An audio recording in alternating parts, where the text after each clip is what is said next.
सौतेली बहनें रंगापुर नाम के गांव में शालिनी नाम की एक औरत रहा करती थी। उसे दो बेटियां थी। एक का नाम था शिवानी और दूसरी का सुहानी। शिवानी जब छोटी थी तब उसकी माँ गुजर गई थी, जिसके कारण उसके पिता रघु ने दूसरी शादी कर ली। मगर उनका भी कुछ सालों में बीमारी की वजह से देहांत हो गया और इसी वजह से शिवानी के मन में उसकी माँ और बहन के प्रति प्रेम उत्पन्न नहीं हो पाया। शिवानी और सुहानी में हमेशा झगड़ा हुआ करता था। दोनों भी बहनें एक दूसरे से कभी प्यार से बात नहीं करती थी। शालिनी ये सब देख बड़ी चिंता में रहा करती थी। ऐसे ही एक दिन शिवानी सुहानी, चलो आ जाओ, खाना खा लो। हाँ माँ आई। हाँ माँ, मैं भी आई। ऐसा कहकर दोनों बेटियां वहां आ जाती है और देखती है तो उनकी माँ ने उन दोनों के लिए गाजर का हलवा बनाया था। वो देख सुहानी और शिवानी बहुत खुश हो जाती है। माँ, तुमने ये हलवा मेरे लिए बनाया है? मुझे बहुत पसंद है। मुझे पता है कि मेरी दोनों बेटियों को हलवा कितना पसंद है, इसीलिए तो मैंने तुम दोनों के लिए हलवा बनाया है। और मेरे लिए माँ? अरे हाँ बेटी, मैंने तुम्हारे लिए भी बनाया है। चलो अब जल्दी से खा लो, तुम दोनों को कॉलेज भी तो जाना है ना। जी माँ, मैं ये कटोरी ले लूँ, मुझे जल्दी पहुंचना है कॉलेज में। हाँ ले लो। और सुहानी, तुम ये वाली कटोरी ले लो। जी माँ। दोनों भी हलवा खाती है और एक दूसरे की ओर बहुत गुस्से से देखकर वहां से चली जाती है। वो दोनों भी कॉलेज में एक साथ पढ़ा करती थी। फर्क सिर्फ इतना था कि शिवानी थर्ड ईयर में थी और सुहानी फर्स्ट ईयर में। उन दोनों में 2 साल का अंतर था। फिर भी दोनों में हमेशा नोकझोंक हुआ करती थी, जैसे कि वो दोनों एक दूसरे के दुश्मन हो। ऐसे ही एक दिन दीदी, मेरी कॉलेज की ट्रिप जाने वाली है। तुम्हारी भी ट्रिप जाने वाली है क्या? हाँ, मेरी भी जाने वाली है, मगर मेरा जाने का मन नहीं है, क्यों दीदी? क्योंकि वहां पे तुम हो। मुझे भी कोई शौक नहीं है तुम्हारे साथ आने का। मैंने ऐसे ही पूछ लिया। मैं जा रही हूँ। शिवानी और सुहानी एक दूसरे की ओर मुंह फेरकर वहां से चली जाती है। अगले दिन दोनों भी कॉलेज में जाती है। तब उनके टीचर उनसे पूछते हैं, शिवानी, तुम कॉलेज की ट्रिप में आने वाली हो? जी सर, मैं आने वाली हूँ। ठीक है, मैं तुम्हारा नाम लिखवा देता हूँ। जी सर। ऐसा बोलकर टीचर ट्रिप के लिए जाने वाले विद्यार्थियों की लिस्ट बना लेते हैं। घर आकर शिवानी और सुहानी ये बातें अपनी माँ को बताती है। सुहानी, शिवानी, तुम दोनों ट्रिप के लिए जा रही हो, मगर वहां जाके झगड़ा मत करना, नहीं तो ट्रिप पे जाने की कोई जरूरत नहीं है। नहीं माँ, हम झगड़ा नहीं करेंगे। हाँ माँ, हम झगड़ा नहीं करेंगे। तो फिर ठीक है, तुम दोनों जाओ। ये लो ट्रिप के लिए पैसे, और बाकी के लिए तुम्हारे पास ही रखना। माँ, हम कल जाएंगे और 2 दिन के बाद वापस आएंगे। ठीक है, चलो अब सो जाते हैं, कल तुम दोनों को निकलना है। अब वो सब खाना खाकर सो जाती है। अगले ही दिन सुबह उठकर वो दोनों भी अपने अपने बस में बैठकर ट्रिप के लिए निकल जाती है और इधर शालिनी अपने काम में व्यस्त हो जाती है। ऐसे ही कुछ देर बाद शालिनी को शिवानी का फोन आता है। माँ, हम दोनों यहाँ ट्रिप की जगह पहुंच गए हैं। अच्छा बेटी, तुम दोनों ठीक हो ना? हाँ माँ, मैं रखती हूँ, हमें यहाँ अलग अलग स्पॉट देखने जाना है। ठीक है, और जब वक्त मिले तो फोन कर देना। हाँ माँ, अपना और सुहानी का ख्याल रखना। हाँ माँ। फोन रखने के बाद शिवानी और उसके क्लास के सारे दोस्त वहां की एक जगह देखने जाते हैं। सुहानी भी उसके क्लास के साथ एक दूसरी जगह देखने निकल जाती है। सारे बच्चे एक साथ घूमकर वापस आते हैं। शिवानी सुहानी को ढूंढती है, मगर सुहानी उसे कहीं दिखाई नहीं देती।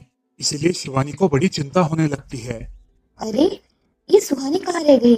इसका तो कुछ भी पता नहीं, कहाँ ढूंढूं इसे?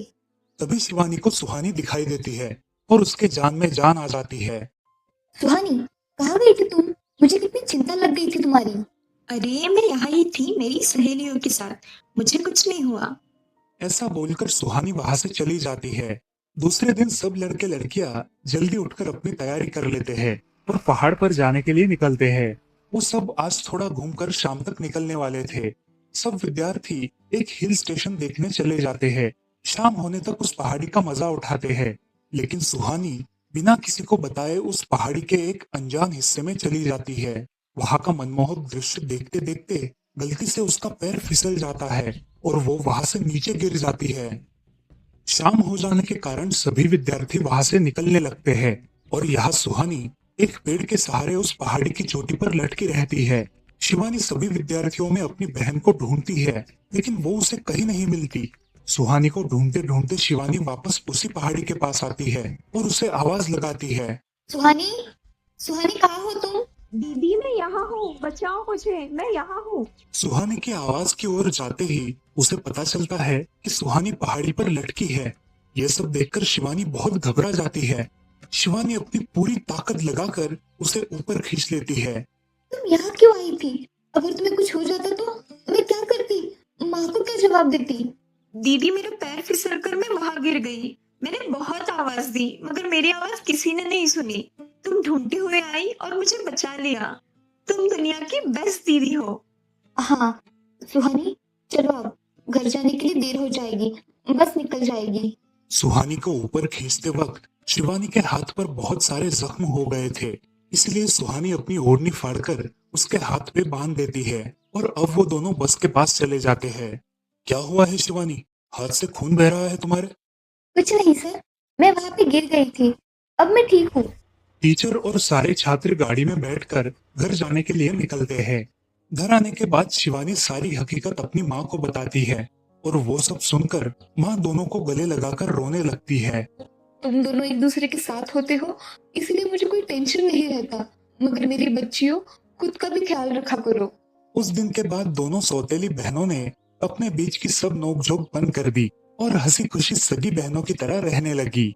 दोस्तों, इस कहानी से हमें ये सीख मिलती है कि हम सबको एक दूसरे के प्रति द्वेष की भावनाएं छोड़कर प्यार से रहना चाहिए। चंदनपुर नाम के गांव में चंपा नाम की एक औरत रहती थी। पति, 2 बच्चे और एक बेटी, ऐसा उनका पूरा परिवार था। उसका पति श्रीधर पोस्ट ऑफिस में जॉब करता था।